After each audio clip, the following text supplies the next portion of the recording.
Hi అండి, good evening. మాకైతే మస్తు మబ్బు వేసింది, చీకటి అయినట్టు అయిపోయింది. వెంటనే ఫుల్ వర్షం కొట్టేలా ఉంది. ఆల్రెడీ కొంచెం కొంచెం కొడుతుంది, ఉరుముతుంది, మెరుస్తుంది. ఈ వర్షం అసలు టైంకి కొట్టమంటే కొట్టదు. ఇప్పుడు రైతులందరూ పొలాలు కోసుకొని రోడ్ల మీద వడ్లు కోసుకున్నారు. ఇప్పుడేమో కొడుతుంది. మా పొలం కూడా మేము నిన్న కొంచెం కోసినాం, రోడ్ల మీదనే ఉన్నాయి అన్నట్టు వడ్లు. నాకైతే వెదర్ చూసిన వెంటనే మా వాళ్ళే గుర్తుకొచ్చారా ఈ టైంకి ఎట్లుంటుందో ఏమో అని. నేను ఏడున్నా నాకైతే ఈ వర్షం కొట్టే టైం, లేకపోతే గాలి ద్వారాలు వస్తాయి కదా, అట్లాంటప్పుడు మా వాళ్ళే గుర్తుకొస్తారు.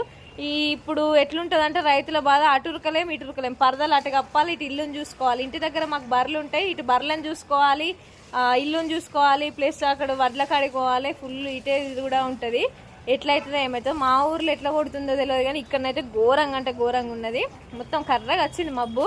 ఎట్లుంది మీ సైడ్ కొడుతుందా? ఇదంతా వానలు పంట ఖరాబ్ చేయడానికి మాత్రమే వచ్చినట్టు, కానీ ఇప్పుడు ఇది వచ్చి ఉద్ధరించేది ఏం లేదు. అగో మెరుస్తుంది, అమ్మో ఎట్లా కొడుతుందేమో. బాగానే కొట్టేటట్టుంది, ఫుల్ కర్రగా వచ్చింది పైన. అంటే ఈ ఫోన్లో కనబడతలేదు కానీ ఘోరంగా వచ్చింది.